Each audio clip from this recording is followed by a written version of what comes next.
จะโรงหนังมีเข้าบันเตะทีเด็ด3คู่ประจำวันอังคารที่23เดือน6ปี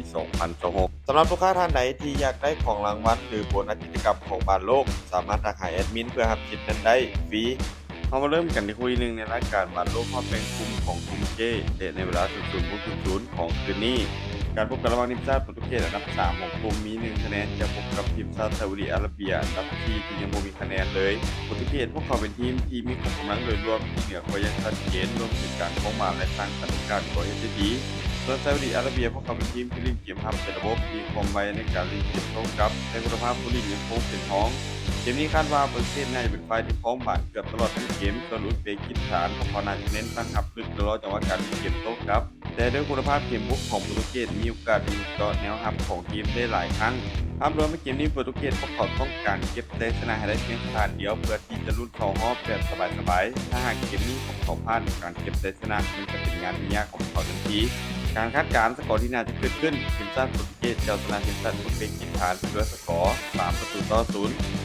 ร้านตอนคู่ที่2ในกลุ่ม L เตะในเวลา 3:00 ของคืนนี้การพบกันระหว่างทีมชาติอังกฤษปัจจุบันนำเป็นอันดับ1ของกลุ่มด้วยการมี3คะแนนจะพบกับทีมชาติกานาอันดับ2ของกลุ่มด้วยการมี3คะแนนเช่นเดียวกันแต่ผลต่างประตูได้เสียยังคงเป็นท้องอยู่ที่1ลูกทีมชาติอังกฤษพวกเขามีนักเตะคุณภาพสูงในหลายตำแหน่งที่เก็บบุกได้หลากหลายจุดเด่นของทีมคือการป้องกันและการเข้าทำจากการวิ่งเส้นส่วนกานาพวกเขาเป็นทีมที่แข็งแกร่งทางด้านพละกำลังและมีความไว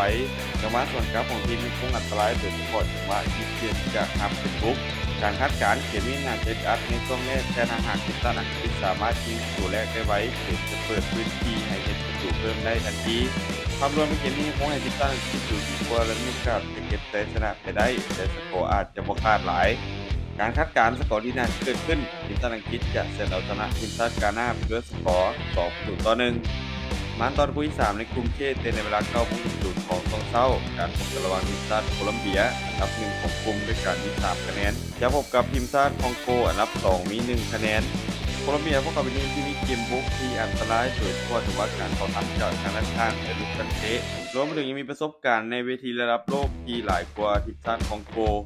ส่วนทีมชาติคองโกพวกเขามีจุดเด่นคือพละกำลังและความไวทีมรับของทีมค่อนข้างเหนียวแน่นภาพรวมในเกมนี้โคลัมเบียน่าจะเป็นฝ่ายที่ครองบาลหลายกว่าและเปิดเกมบุกใส่อย่างต่อเนื่องขณะที่ทีมชาติคองโกพวกเขาน่าจะเน้นตั้งรับลึกโดยเฉพาะการเล่นเกมโต้กลับเป็นหลัก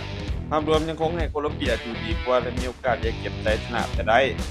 การคาดการณ์สกอร์ที่น่าจะเกิดขึ้นทีมชาติโคลัมเบียจะเอาชนะทีมชาติคองโกไปด้วยสกอร์2-0สุดท้ายนี้แต่คนสนใจแนวทางดีๆแบบนี้กดไลค์กดแชร์ออกไปเพื่อเป็นแนวทางเพิ่มเติมและไปสนใจอยากลงทุนสามารถกดลิงก์ผ่านหน้าช่องได้เลยเด้อ